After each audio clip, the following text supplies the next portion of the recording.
This is Monty with Build Brothers. Started my digital inspection for a realtor. Today we're inspecting a flat concrete tile roof out in the Escondido area, and for these inspection videos we always like to start underneath the eaves just to get an idea of the wood condition. And we are seeing a little bit of dry rot here on the outside fascia, but the eaves consist of, we have the fascia on the outside, we have the rafter tails, and then we have the shiplap. And just wanted to show you a little bit. We do have a little bit of dry rot, but nothing too widespread.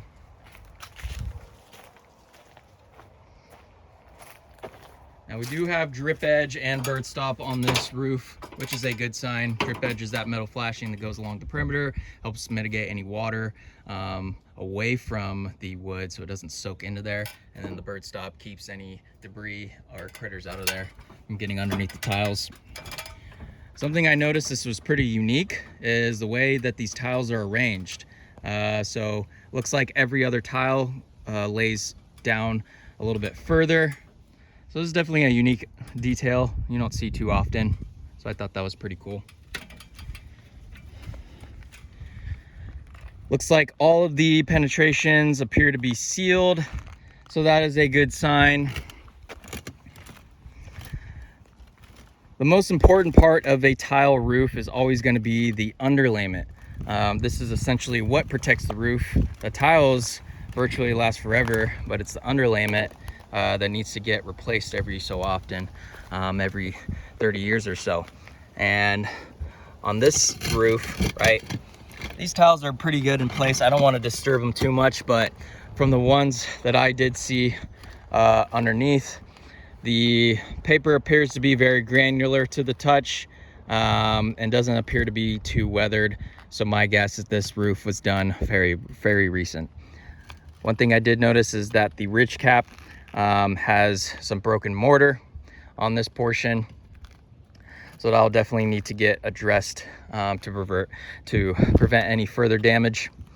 We do have a lot of tree debris in this valley. So I'll definitely need to get cleared up so no water gets diverted to the side and underneath those tiles. I did notice a handful of chipped slash cracked tiles. And this is fairly common for this style of concrete tile. I believe it's called Monier. And these ones tend to chip fairly easy on the corners.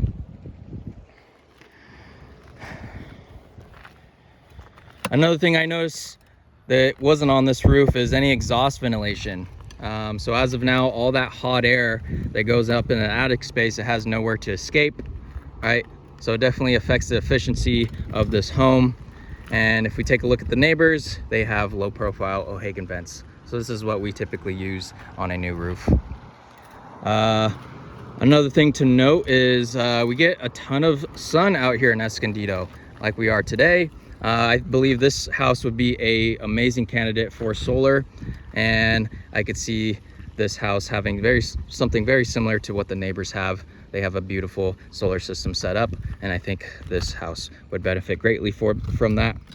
The only thing I could recommend on this roof is just preventative maintenance. So what I'm going to recommend is a tile roof tune-up. What we're going to do is reapply mastic to all the penetrations, make sure that those are sealed, and remove any debris from these valleys, make sure that those are cleared, and any broken tiles that we might find on this roof will get replaced. And I do see one right here. So this one is broken. So that can get replaced, and we'll make sure that these valleys stay widened. But that is all. Thank you.